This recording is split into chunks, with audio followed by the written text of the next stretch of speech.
good day, Red Deerians. Mayor Ken here with another After Council interview, and always exciting to be in a new place in the downtown. And here we are at Business Works Central Alberta today, 4728 Ross Street.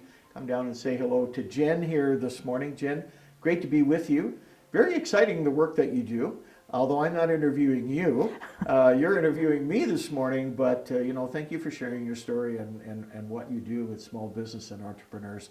Very encouraging. Thank you. Yeah, it's great to be here, and we love to be able to be a part of the community and Red Deer and the rest of Central Alberta. Well, having a chat with the mayor is not a bad place to start, Jen. It's great. So go ahead, Jen. Okay, Mayor Johnston, at the May 13th meeting, Council endorsed sending a formal request for an expression of interest to the Government of Alberta regarding permanent shelter. What would the EOI provide to the city and the process? Thank you for the question, and I'm glad you said expression of interest.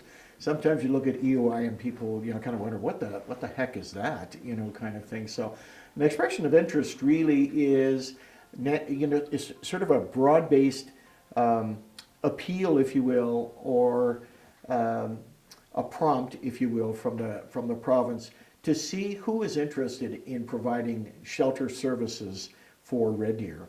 So typically an expression of interest will outline what the shelter project is, what the fundamental goals of it are, who it's meant to serve, how many it's meant to serve, those kinds of things. So what we can expect in response to that is hopefully several agencies, including some of our own, that will say, I want to be an operator of that shelter, and here is how I'm going to provide the services. It's an exciting new step for us. We have tried to find a location for the shelter over the last couple of years. We've looked at 130 sites, but without what I would call a community message that says what the shelter will be. It's not just bricks and mortar, of course. A shelter is a people service. And of course, it is often or always, frankly, a vulnerable people service. And that's why the community really needs to know what can we expect from that shelter, what kind of programming will it have, things like that. Okay. And why was the decision made to move in this direction? Yeah, I certainly covered some of that in my last remarks. There's a couple of reasons why. One, the primary one, is to communicate clearly to the community what the expectation is for the shelter. I will say personally, and I've said this from time to time, Jen, that if I could turn the clock back 2 years and start this process back then, I would have done it. And it's not just me. I'm speaking of council, of course. I would have done it because it was so needed. Mind you, I will say that we asked the province several times for their own vision of what the shelter will be, because the province owns the shelter project itself. The only step the city has in this is trying to find a location. So we have asked the province to communicate what they think is the vision they have. I think it's far better translated now in this expression of interest where the providers will bring forward a vision. So that's a fundamental good step. So that's really the two primary reasons. One is to inform the community, and the second is to enable now agencies rather than governments to come in and say what they see as being shelter provisions. So the objective clearly is to now take that vision, take that programming model, that way forward, and pair that up with a location. We're always going to have people, and I understand this clearly, that are going to have unease or trepidation or fear around a shelter site that might be near them. Council has taken all that into consideration, though, in the search that they have made. This, I think, will enable us to successfully conclude the search for the shelter. Great, thank you. Earlier this month, passed second and third reading of the new zoning bylaw. Yes. Mayor, what notable updates are included in the new bylaw? Well, Jen, I'm going to be bold enough to say that bylaw 3357, and that's kind of a comic remark in one sense, but the land use bylaw is such a primary bylaw. It's our number one absolute bylaw. And so 3357 is kind of burned into my memory here anyway. So land use bylaw 3357, very, very fundamental bylaw to our city. You see other cities around us that are now looking at their own land use bylaws, trying to get a vision for what growth is going to look like. We just saw that in Calgary a few weeks ago with their zoning changes, and we're seeing it now in Edmonton this week as well. The theme of our bylaw, and I thought administration did a splendid job with this, the theme of it was gentle densification. So we know, as a growing city, we don't want to push our boundaries out and out and out and out. Cities typically don't sustain themselves by growing out that way. They typically grow up instead of growing out. That's how you accommodate population growth. Our population growth grew in Red Deer last year almost 5% in a single year. That is a record pace of growth for our city. And we anticipate similar numbers in 2024. So we made changes in our bylaw around secondary suites, for example, the ability for people to build secondary suites in their own home and so on. We made changes in building heights. We made changes in narrower lot structures, those kinds of things. We made change in what is called backyard suites. So typically, these type of suites were typically over garages. So you take your garage and develop a suite above it. They used to be called mother-in-law suites in the day, and I'm glad that title is gone, for sure, for a bunch of reasons, which I shouldn't carry any much forward. But now they're called backyard suites. So we've enabled people to take their own properties and make it easier for them if they want to supply housing to people that are looking for it. And we have neighborhoods, particularly West Park. I will say West Park for sure, because of their proximity to Red Deer Poly, to the students, that are oversubscribed in many ways, in secondary suites and struggling with the number. So we push that number up to enable more housing. People are in a desperate search for housing. I will say that just this morning, on Global, I saw that Red Deer is the third most affordable city in the entire country. And we are the most affordable, obviously, in Alberta, but now the third most affordable in the country. So we need to maintain that balance of affordability and growth. It's a tricky balance, because our quality of life and so on, our access to schools, access to hospital, all those good things. So it's a tricky balance. And the land use bylaw addressed that, I think, very well. Okay. Will there be another phase to the project? Yes, there will. There will actually be 2 more phases to the project, as if our administration didn't have enough fun with the first phase, and the public, of course, and council, because you introduce these changes. These are often, I wouldn't call them sweeping because the theme was gentle densification. But they are changes, and the community needs to get used to them. In phases 2 and 3, we're going to look more around what is called direct control zoning. We have, hopefully I got this number right, I'm going to say 17, probably 20 direct control districts in the city. So we need to take a look at those. We really do need to take a look at how development on a broader scale is being done. And those phases should come to council, I would say in early 25. Thank you. Council passed second and third reading of the Vehicles for Hire bylaw yesterday. Mayor Johnston, can you talk a little bit about the process council took to review and engage with our vehicle for hire community? Yeah, certainly that particular bylaw, was a challenge for our rideshare networks, our cab companies, anything in limousine companies, things like that. Quite a challenge because the existing system we have is a taxi plate system. So there's a limit on the number of taxi plates, for example. There are two main components to ride sharing in the city. One is the taxi industry itself, and the other are rideshare networks like Uber, for example, and so on.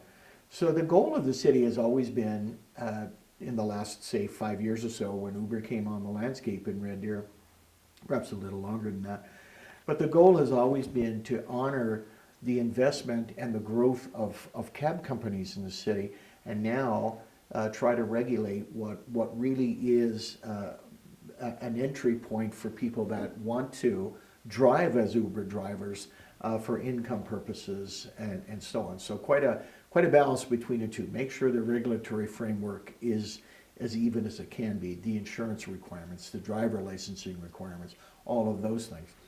As it relates to the taxi industry itself, there are several companies that have emerged in Red Deer, and certainly as we grow, I would anticipate that we would even get more that are interested in coming to Red Deer and setting up a taxi brokerage. However, there's only a limited number of plates. So council had to take, once again, that very fine balance between healthy competition and enabling the market itself to grow in a positive way, in a good way, and also the livelihoods of, in this case, about 140 drivers that exist in the taxi industry. Those livelihoods also were part of the equation. So some of these conversations were emotional, I will say, and I understand that. I totally get it, for sure. However, we went out, we talked to companies, certainly members of council did, talked with them. Administration explored every option with these companies over the last couple of years. I think we landed in a very good place. Council decided to release or simply allow 15 more plates per year for the next 3 years. So there's 45 more plates coming into the landscape. But in 3 years, so circa, I'll say the end of 2027, the date is yet to be finalized, but at the end of 3 years, there will be no cap on the number of plates. This enables the players that are in the industry to adjust to the fact that there will be more competition and where they see themselves in 3 years. But it also enables new cab companies and new brokerages to come and see what their opportunities might be in Red Deer. So it was quite a process. I was proud of everyone. I was proud of the way that the taxi industry, the rideshare networks, the limousine companies, and so on, navigated through the changes. And council did a splendid, I think, splendid decision. It was a unanimous decision of council, which is always good, and certainly administration was a big part of our success. Okay. Were there any other changes to the bylaws that council approved yesterday? To the rideshare or taxi bylaw? Yeah. There was some debate, I will say, around the rideshare networks struggling with an annual license fee, with an annual fee for your driving permits and so on. Council decided to leave it there, to still collect it, because the provincial government has not conducted any audits on the rideshare networks since they've come to the city. The auditing of rideshare networks is a provincial responsibility, but they haven't conducted any audits, which means that unless you annually renew your license, you don't get, you don't provide your driver transcripts and all those kinds of things. On the other hand, the taxi industry is quite regulated by the city, so every 6 months You have to bring in your mechanical inspections, and so forth. So again, as I said, Jen, it's that balancing between regulation, what's fair, what's competition. Is government sticking its hand in too deeply, or should it stick its hand in more deeply to make sure things like safety and insurance, those kinds of things, are in place? So, yeah, quite a balancing act, Absolutely. for sure. Yeah. Thank you. Council received an update from RCMP on stats for the first quarter of this year. Mayor, what were some of the highlights heard from this report? Well, I'll tell you something, Jen. I hope you can conclude, and I'm sure our viewers can conclude, that this has been a busy council over the last couple of weeks. We've had some big beers to wrestle, for sure. But what a great celebration of success, frankly, the RCMP brought us a few days ago when they came to council. Our first quarter stats, and our first quarter is January to March. That's our first, or RCMP first quarter. It's a bit of a different kind of calendar, but anyway, so January to March, virtually every single crime category is down. Some are down in double digits in those 3 months. I think the most encouraging ones for me were persons crimes, which is typically assaults, things like that, and property crimes, break-ins, for example, that kind of thing, car thefts, etc. Are way down so far this year in 2024. The credit, of course, certainly our public is more vigilant. We're understanding we should, maybe times have changed. Obviously, Red Deer is no longer a 50,000 person, city, and you should lock your doors, and you should lock your car doors, and you should just have common sense around your safety and so on. But the broader picture, of course, from the enforcement side, is that we are depending on data so much more. So repeat offenders, the RCMP told us this a few years ago, that 80% of the crimes committed in our city are committed by a group of less than 40 people. So you get repeat offenders, and it's ironic, Jen, that we should be across from the remand center this morning, because that is the accommodation point for many of the folks that cause havoc in our city. But good data, good crime data, good policing data, they know where the hot spots are in the city. They know the neighborhoods that need to be looked at. Sometimes I hear from people that say, Mayor, I haven't seen a police car on my street in quite a while. And I say, look, you shouldn't look at it from the bad side. Your street is safe or safer than other streets because there are more police typically in other neighborhoods and so on. So again, good data-driven response by our RCMP, and we just launched, Jen, no pun intended, a remote patrolled drone system now in Red Deer.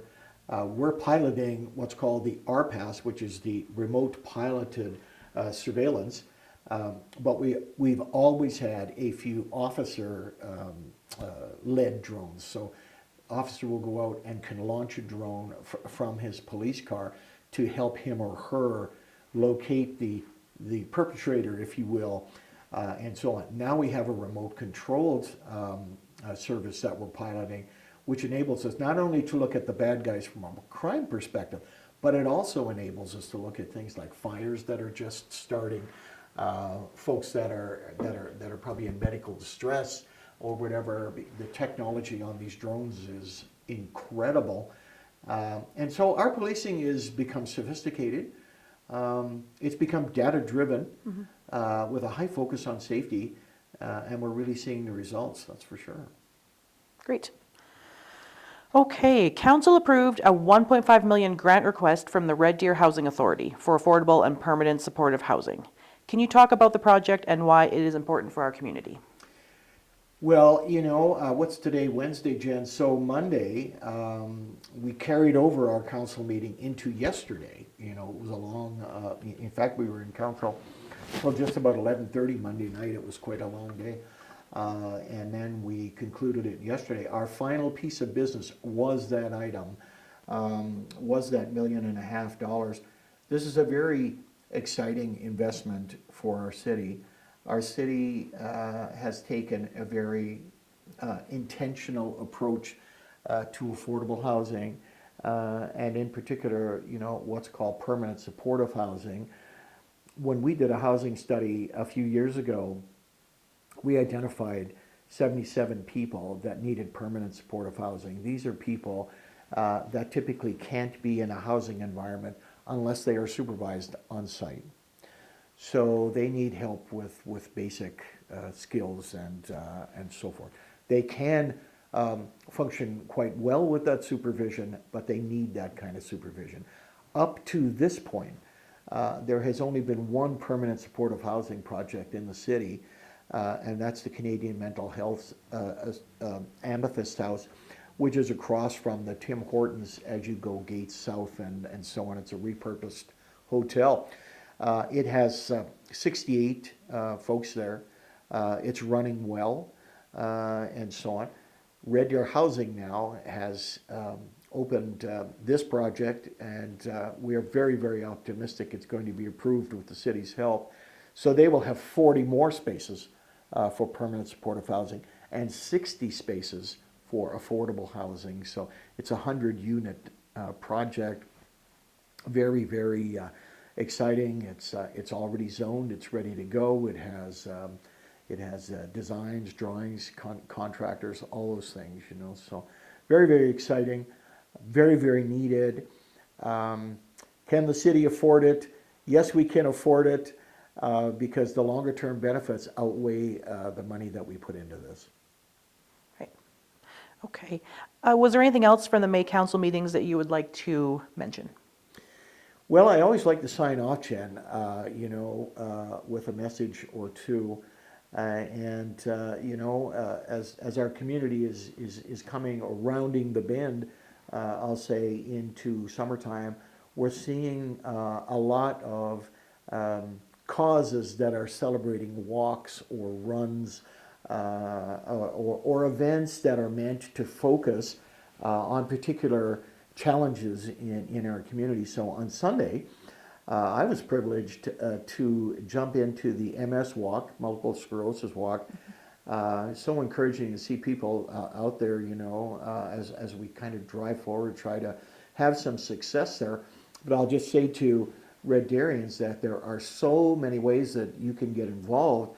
Simply coming out and even mixing in these walks to learn more about conditions like Alzheimer's, for example, and so on, workplace safety. There's just innumerable causes, So it's an opportunity for us, as Red Deerians, to support these causes, lift people up, and make ourselves a better community. So I just wanted to leave that as my message, Red Deerians, as I always do, challenge you to get out there, get involved, build your community. We're all capable of building a better Red Deer. So until next time, this is Mary Ken signing off, and we'll see you in a couple weeks.